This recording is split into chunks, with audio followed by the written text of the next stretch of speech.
Good morning, family. Welcome to another episode of Island Girl with me. I'm back. I've been socializing so much, having so much fun. And so I haven't really made any new more videos. I made a lot when I first got here. Way too many. I was recording a lot, very creative, a lot of creative juices. And then these last few days, I just been soaking my people up and enjoying them and being present and just being this, healing environment, high vibrational energy where my people can be around and, you know, if they wanted to come up for air, they could with me, right? And so on Sunday, on Sunday we went to the beach. We It was a beautiful day. It was like 100. It felt like 100 degrees. It was so hot. We went to the beach, like a lot of the family. It was amazing. It was so hot. It was great. And the whole time I was by the water with all the kids. And then sometimes I would go back to the sand area where we were, where the chairs and all of our belongings were, and politic with the adults, with my sister and my cousins and friends who were there.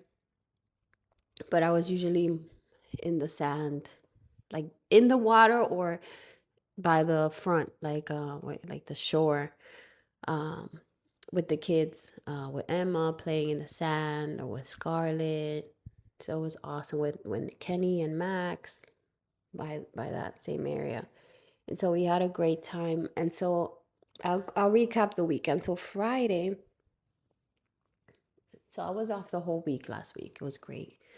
And so Friday, we went to dinner. The girls went to dinner. My sister, Eva, my cousin Eva, Mimi, Jera, Idalia, and Maria, and me, right? So we went to dinner at this place called Mezcal right by here in Englewood. We had like Mexican food and drinks, happy hour drinks, margaritas. It was awesome. And then Bay's brother and Idalia were sleeping over. And so they slept over. We hung out till like maybe 1 in the morning on Friday. So after dinner, we left the kids with Bay because his brother was working and then he would come and hang, with them. So he's Bay stayed with the kids, with the six kids. And me and Dali left. My sister picked us up. We went to the restaurant for a few hours. It was amazing. We laughed so much. And it was great because this group of girls, they know how to be vulnerable. They know how to speak their truth. They know um how to be without a mask, And so it wasn't about like our conversation wasn't like small talk. It was like deep vulnerable shit, Things we've learned, things we did when we were younger, like shit like that, or even parenting, like, hey, some of us have older kids and some have younger kids. So we were like, maybe do this, maybe do that, or this is tough for me and things like that. So it was like really good conversations that we were having. And again, we curated the the people who came that night. So it was about that, it was about having the space where we can, whoever's wearing a mask can take that mask off and can, you know, speak their truth and have a safe space where if they wanted to come up for air, they could. And that's exactly what we did. So we had a great time. And then Saturday, so Bay's brother slept over with the kids and Dali. And so then Saturday, we took the kids to the park, to the sprinklers. We went to Voti Park right here in Teaneck. We took them to the sprinklers, and then we had like burgers and hot dogs, and then we just enjoyed the day. We were, yeah, I took them to the park. After that, again, I think, or in the morning before Voti Park. So we were just hanging with the kids, you know, having fun. And Bay's mom came too, and his sister. We were together. Then we watched a few documentaries here, and, and yeah, we watched the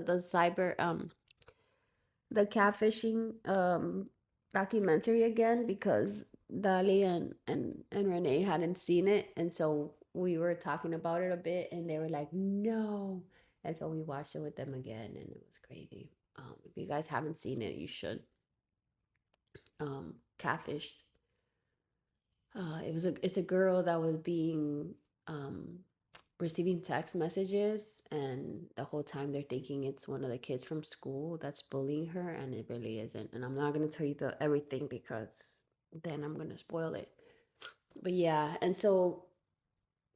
then Sunday, so yeah, then Sunday we went to the beach. And then Monday, what did I do on Monday? I don't know. I think, yeah, Monday, I don't know what I did on Monday. I think I just relaxed because the beach and everything, it was a long weekend. And so we just chilled at home. And then Tuesday was Julie's birthday. And so my best friend Julie, who fought cancer, beat cancer, 18 months of chemo, radiation, and all that stuff. Drop the camera. I mean, phone. Um,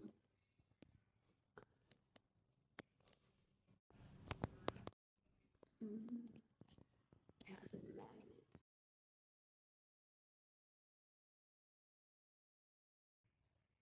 Back. Hey, yeah, my best friend Julie has been had been fighting breast cancer for 18 months, and she had, she had chemo, radiation, and then now the last thing was getting her, her permanent boob, um, reconstructed. And so she had this huge surgery because um, parts of her abdomen was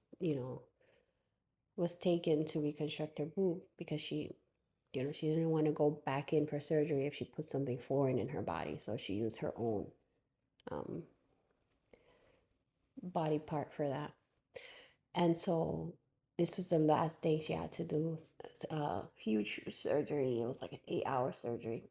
And so she did it about 2 weeks before her birthday. And so there in on her birthday she was still recovering. No, because it was such a big surgery. And she's a Leo, and so usually her birthdays are like a huge celebration. Like that's like a anticipated event. We usually go clubbing or go out to a huge dinner or something. It was always a big, big thing, Julie's birthday. So her birthday is August 11th. And so this birthday, she was gonna be relaxing. I hit her up the day before. I'm like, yo, Jules, what we do for your birthday? And she was like, oh, I'm resting because, I can't really move too much and stuff. I'm still healing. I'm still in pain. So I'm just being my mom's house. I was like, okay, no worries. Let me know um, when you're good so we could celebrate. And then I had hit up Betty the day before that day on the 10th too. I was like, yo, Julie's birthday's tomorrow. Let's see if she wants to go out. Maybe we could go to dinner us three. And then Julie has said that, she wanted to rest and stuff, which is great because she really should. Um, she's not supposed to do any desarreglo so that the wound doesn't open up and she heals well and everything. She's not even supposed to lift anything more than 5 pounds. And she's not even supposed to wear tights because just lifting the tights is like lifting more than 5 pounds. So it's like really, really restrictive things so that she can heal.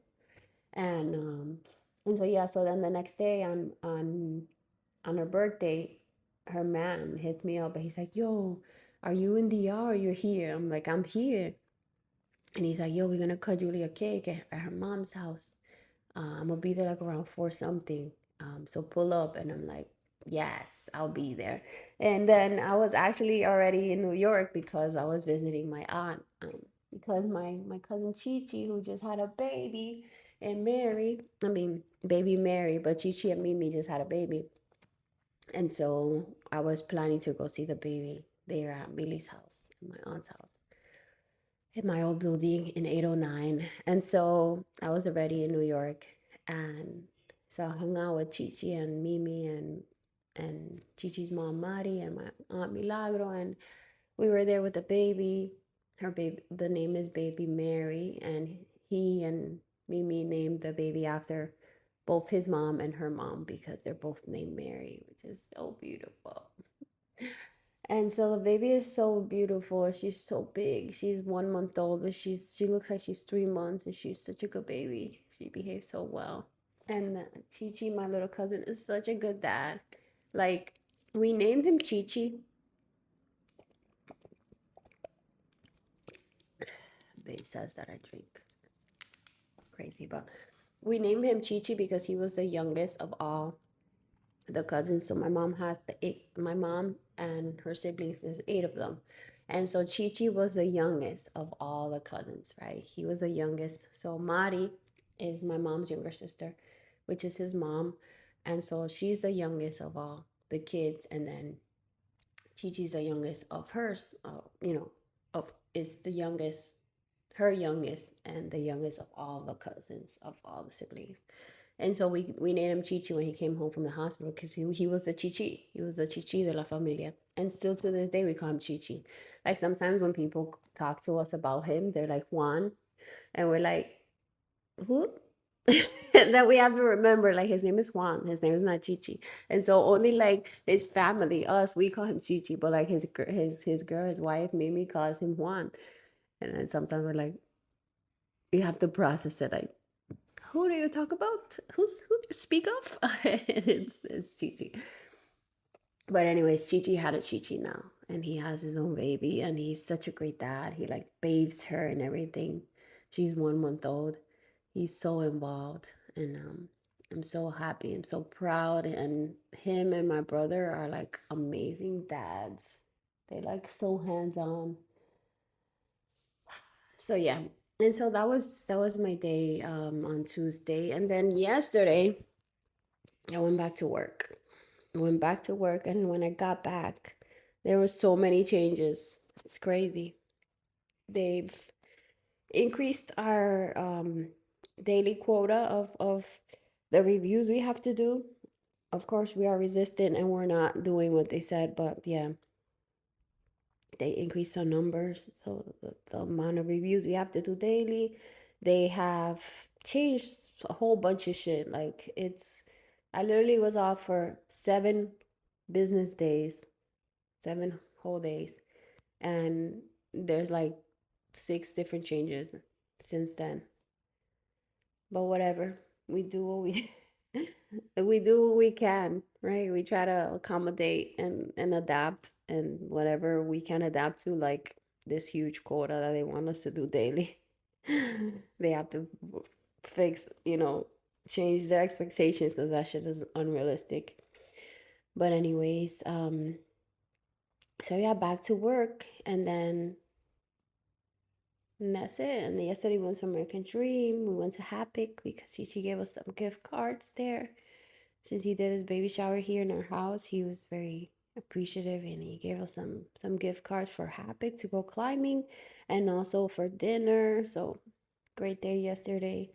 And then today's Thursday. Today I am planning to babysit Max after work, so I'm really excited. Just me and the kids will be babysitting Max. My brother's gonna take his wife out on a date, so that's great. Because ever since they've had Max, they've only really gone out with him. They take him to the restaurants and everything they do with him, but he's one, and so he wants to, you have to be walking him or like feeding him, and it's not the same as like you're on a date with your bae and you guys can just have a conversation versus like everything is about him while you're eating. So yeah, I'm excited to babysit Max, and then this weekend, Saturday, we have a party. Bay's best friend's daughter's birthday. So we'll be in New York for that. And that's it. The days are coming to an end. We literally leave Tuesday. So we have like 5 days left. And every day, everything is like literally this day we're doing this day we're doing this. The only day we don't really have anything planned is Monday, but that's the day we have to pack and like say our goodbyes. So yeah, so we leave Tuesday and we will be back for November. So we're excited about that. So we won't be away for that long. We'll be back in 3 months because Bay's mom is turning 75. And so, so Bay got me a tripod and a mic, which is this. He's so supportive. Love that man. And so the tripod is magnetic. Then I put this microphone thing on there, and so it's like it's pretty great though. I love this tripod, so I can move it up and down depending on where I want it to be instead of just having. I was using this chair, right? That chair, and I would just put it in front of the phone in front of something, so that I can have the angle right here and talk to you guys. But now I can move it up and down when I'm standing. I'm gonna take this thing to the beach and stuff. It's gonna be great. But anyway, so yeah, we're coming back in November. Bay's mom turned 75, and so we think she wants a big party. She keeps kind of talking about her friends having these big parties, like 80-year-old and this like 80-year old party. And so we think she wants to have a party. We gave her a few options of like, what do you want to do? Because they're trying to plan ahead. And so I think it's a party. And so she turned 75 on November 17th. So we will be back by then. And then Thanksgiving is right after. So we'll probably stay for Thanksgiving, come for 2 weeks.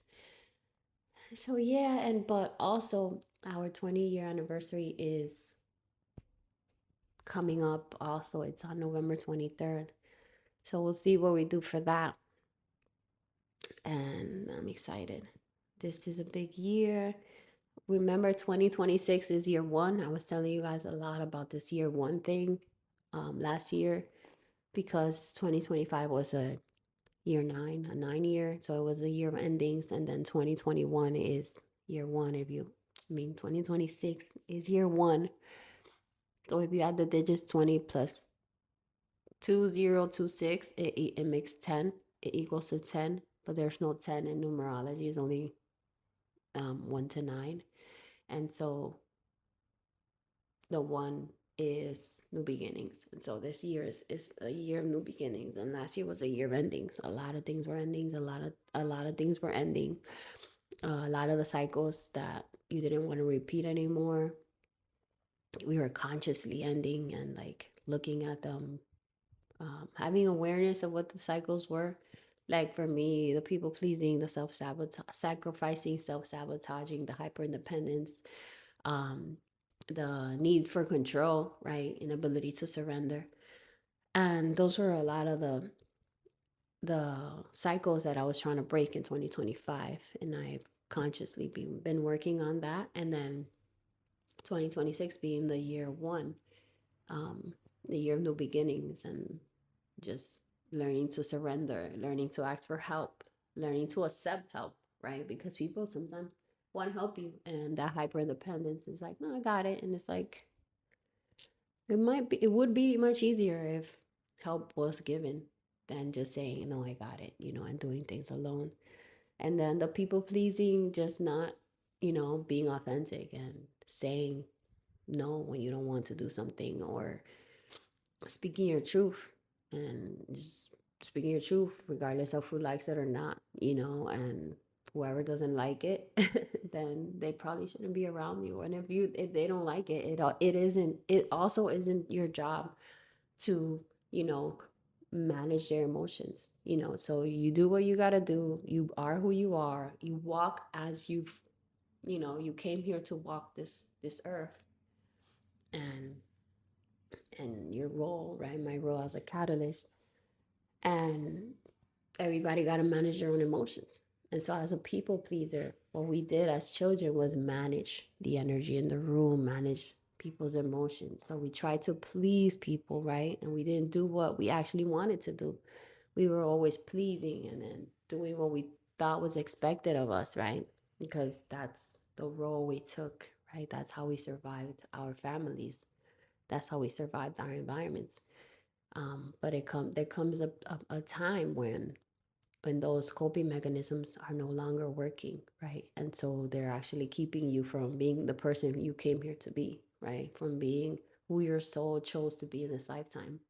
And so being a people pleaser and a self sacrificer wasn't going to let me be who I came here to be in this new earth, and to carry out the role that I've been tasked with, you know, as a catalyst, as somebody who's also holding the door open for other people who want to awaken, other people who want to walk in their authenticity, other people who want to break generational curses, people who want to, you know, see see themselves clearly, right? Because as a clear mirror, when you see me, or like you're what kind of in my energy, things come up, right? Things come up from your subconscious mind, and things come up to the surface so that you can see them and then clear them and heal them and alchemize and all that stuff. And so if I was the people pleaser that I grew up to be as a child, I wouldn't be able to do what I'm doing now, right? And especially look at this podcast episode, literally like speaking about all of my life, my family, the dynamics, the patterns, all that stuff. Ruffling feathers. That's all I do all the time. Ruffle feathers. Fucking bring people's demons up to their face so they could see it, if they want to see it. Because if they don't want to see it, they're going to do everything to distract, right?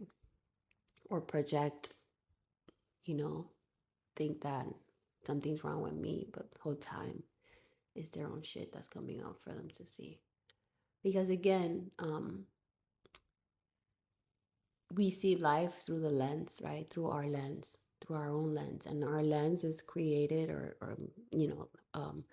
our lens is formed by our childhood experiences, right? The programming we took in, um, our indoctrination, all that, our experiences, like I said, everything that made us, right? That's how this lens is formed, this lens that you look at life through, right?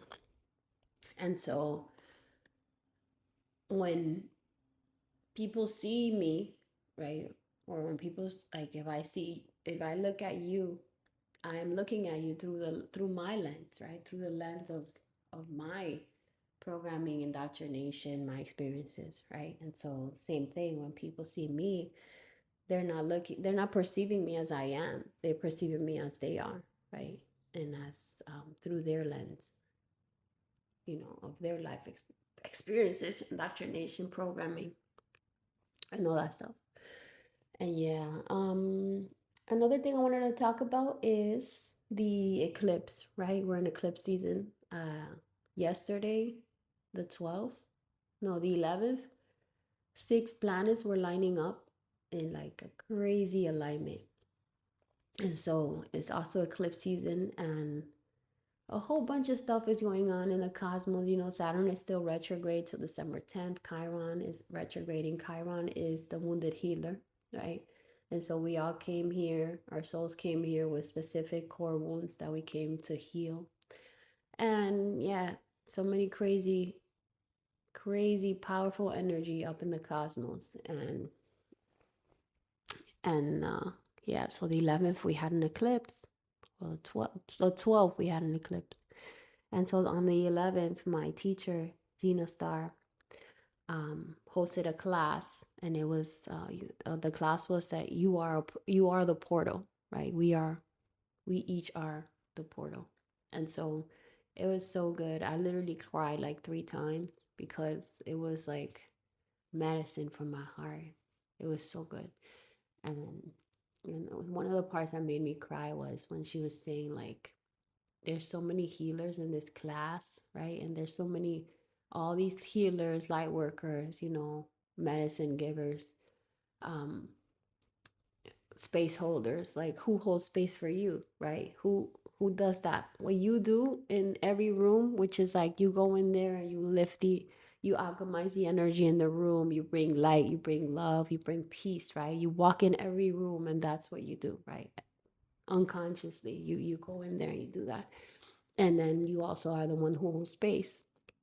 You are the generational curse breaker, the one that has been tasked to break these curses, right? And so, and these cycles. And yeah, so she was pretty much saying, like, who holds space for you? Who's there for you when you have to, you're breaking apart, when you need energy, when you need love, when you need light. And usually we don't have, like, we don't really, people who are the cycle breakers, the energy bringers, the healers, the light workers, we don't always have a place where we can go, and get filled and get loved and get, like,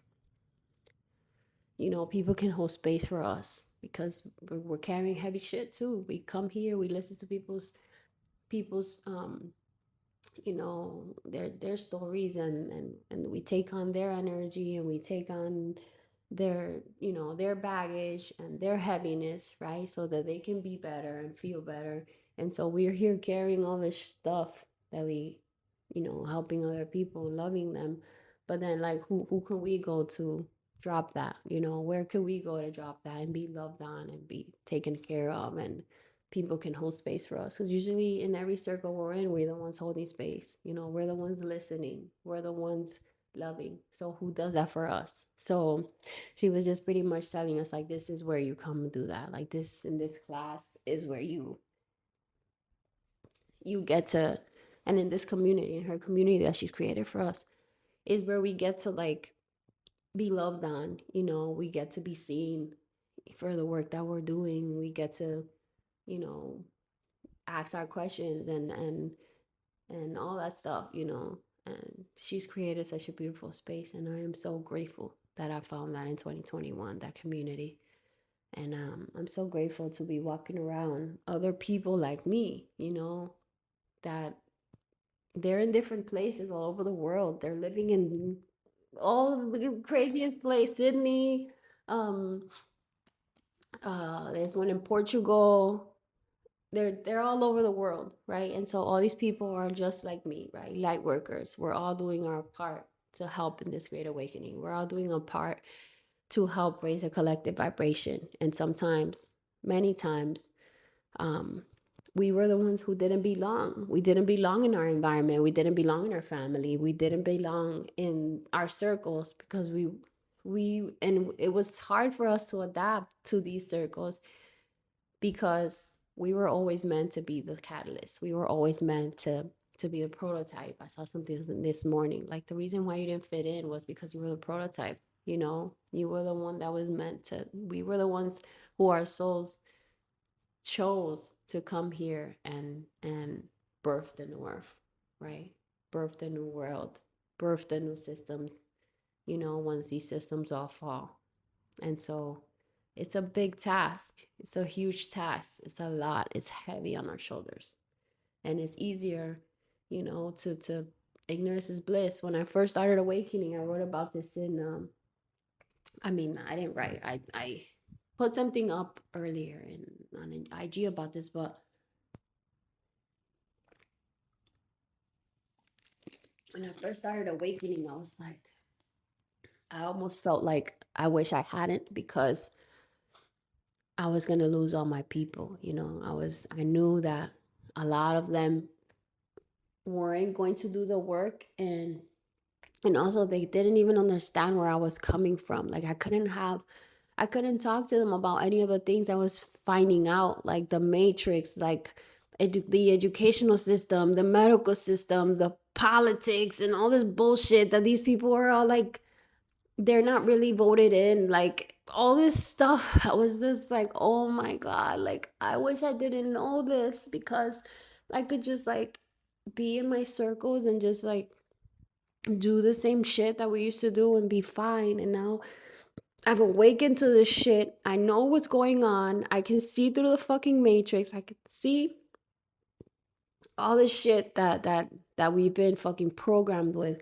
And like, how can I still remain in my circles when nobody else sees this? How can I stay the same when I've grown so much, when the blinders are off? Like, and so I thought that, I wouldn't be able to be with my people. I was gonna have to find different people. I even was scared about my relationship. Like, was I like, were we gonna distance ourselves with Bay and stuff? But then in 2020, when I started telling him, like, Bay, do you know that? And he was like, oh yeah, I knew that already. And I was like, what? Like, why didn't you tell me? He was like, you weren't ready yet. And I was like, oh my God, like 9/11 was an inside job, like all these things.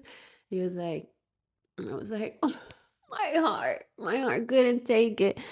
Oh my God, I was in like this, like such a sadness. And that was like around the summer, like with the Black Lives Matter movement and all that. And I was just like seeing all these things and going through all these rabbit holes. And I was like, oh my God, I wish I had never seen this. Like, I just want to be, you know, just put the blinders back on. But once you take them off, you can't unsee it. And again, I was so scared that I wasn't going to be able to fit in with my groups anymore and within my relationships. But thank God, so many of my people are also awakening and they're also doing the work and they're also loving themselves and seeing what their generational cycles are and their patterns and healing that. And so it's beautiful because I still have my people, and my faves especially. So, anyways, um, I guess this is kind of a long video, so I'll end here today. Again, I'm gonna hang with Max. I'm gonna babysit Max tomorrow. I don't really know. Um, we'll see what happens tomorrow. And then Saturday we have the party. Sunday we're gonna have a hang. We're gonna hang out too with Jada and stuff. But anyways, have a beautiful day. Peace out. I love you. Remember, eclipse season is all about um, sudden endings, new beginnings. You have to do nothing during eclipse season because the cosmos, the world is going to do it for you. The universe, God, is going to do everything for you. Is going to take away whatever is not meant to be in your life anymore abruptly. It's going to drop you into new shit. And the last episode, I also was telling you guys that we had a court hearing for the Airbnb thing, and it went really well. God is the best. God lucked out like always.